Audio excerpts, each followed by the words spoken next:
What's up, Jack? Hey man, good to meet you. Good to meet you as well. I will say this. I have said this to several others, but this is the one I meant. Like, you were number one, man. Like, you were number one. I thought for sure that Jack was going to win this, and obviously we're going to unpack that a little bit more. But obviously, I think you're probably just as shocked to sit here and have this conversation, right? Yeah, you thought I was gonna win. That makes two of us, good sir. But yeah, hey, the game gamed, and here I am, and we got to play, and we had a fun. We had a lot of fun. For sure, for sure. All right, let's take the audiences back just a little bit. How did you get cast to be on the show? Sure. My one of my during COVID, my friends and we got really into the game Catan, Settlers of Catan. Played it addictively. Um, Said we were the best players in the world, even though we only played each other. And then we went to, as COVID let up, there were in-person tournaments. We won a lot of them. We made it into the U.S. National Championship by winning. One of my buddies knocked me out in semis and then went on to win the He became the U.S. National Champion of Catan. He went to Worlds, came in second place in the world. Also, by the way, I'm making a documentary about all this. If you think this story sounds fun, follow my stuff because it's going to come out and it's going to be cool. Anyways, casting reached out to him. They thought a Catan player who's the U.S. national champion might be good at the game. He's an actor, didn't want to get pegged as like a reality guy, so he had to pass, but he sent them over to me. Great friend, shout out Eric Freeman, great Catan player, better friend. And so here I ended up. That's awesome. I love that, right? Good friend, right? That's all that matters. That's the moral of the story is have some good friends around you, right? Totally.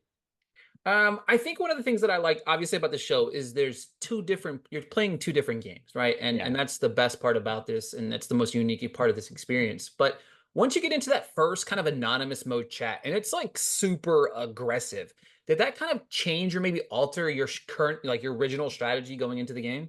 So it didn't. I kind of had a strategy going into the game that obviously, as we saw, worked. I got the anonymous the first two times. What I thought was really interesting is how um, a lot of players I felt like didn't want to say too much. They kept their cards really close to their chest, which is definitely a strategy. Being unable to identify um a handle, like this handle could be anyone, makes it hard for people to clock you.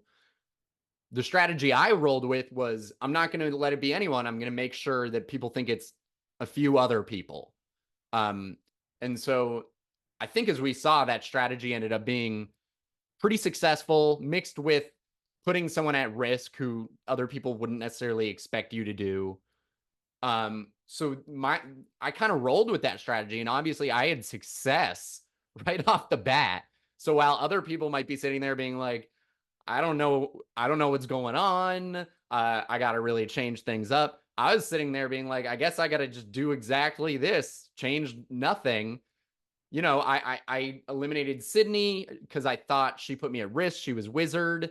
Turned out I was right. I was like, oh, I know everything. I'm a genius. I know everything that's going on.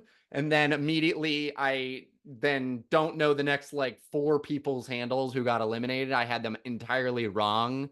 So, that was the reality check that I needed, didn't want, but needed. And yeah, I think that maybe was what made me start trying to play a little different, was realizing I didn't know everything. And obviously with the handle change, you kind of got to mix it up, I think. Otherwise, at some point, I think you get clocked, especially with new players coming in, where if you do the same thing that you just did, then the other players will know, okay, well, this isn't any of the new players. If I can tie those two handles together, which is probably too limiting. So you got to mix it up. Incidentally, I stumbled onto Xavier's strategy of pretend to be Lily, uh, and it worked. It's pretty good. It's a pretty good strat. It worked for him. It worked for me. But yeah, I really think there are so many strategies that are left to explore. Um, Oh, I had such a good one for the next handle change, but we're gonna have to keep that one under wraps. Maybe they'll bring me back on the show or something, and then I get to bust it out. But yeah, I have so many ideas of other ways you could go with the handles. Yeah, I think that's again one of my things. I really love the show. Like it's, I'm really strongly passionate about telling everybody I know to watch it because it's so unique and different and fresh. And whether you're having the face-offs or whether it's the anonymous mode, it's very unique. And I think it, as you touched on a little bit, you kind of played like a low-key kind of game while making moves, in my opinion, watching, making moves kind of more behind the scenes. And then of course, over the last couple episodes, we kind of saw a change in that. Two things. Why do you think you shifted your, or why did you shift your strategy there? And do you think that shift kind of played a part in you going home? Yeah, I think I shifted my strategy because I saw, I saw the women four being strong, and if they are strong, that's a really tough block. That's four. That's a huge number at that stage in the game, so that's really really tough. Um, so I think I kind of saw that, and then got a little, threatened and in my head, and tried to bring this idea to the people who I thought were really with me, but it turned out they didn't feel great about that. And so incidentally, I think I did too much and I could have just sat back. Um, and that probably would have worked out better for me, although I did see the end of the game only getting harder and harder uh for everybody. But I definitely regret doing too much. I also got a little unlucky where the person I wanted out of the game ended up being in charge. I got Sydney that way, and that, poetic justice, I get God that way. So it goes. But uh yeah, I don't know. It's a really interesting game. There's definitely an element of luck to it. A lot of strategy, a lot of subtle maneuvering. I think, for example, Nina masterfully, subtly maneuvering people. She's been the anonymous one time and she didn't even get the person out because they were safe. But it feels like directing the game as she talks to people, spilling little bits of tea. The most amazing thing to me is that she'll like tell someone, um,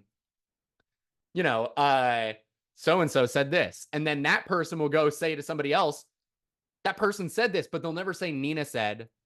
And I'm blown away by that. I don't know how she does it. I don't think I'd be able to do it. So she's a pro. She's been on, two survivors. I have a lot to learn about these games. I love playing. I'm a lifelong gamer. I've watched a ton of these shows. I have a lot to learn. Definitely a lot to learn. For sure, for sure. Obviously, we are down to our final seven. Marcel, Victoria, Dylan, Christopher, Bisma, Nina, and Andy. If you could pinpoint who you think's going to win the anonymous, who do you think it's going to be? I mean, you got to guess Nina, right? I don't. She might not, but you got to guess Nina. I had her clocked as the Sandra's daughter. I told Xavier and Christopher.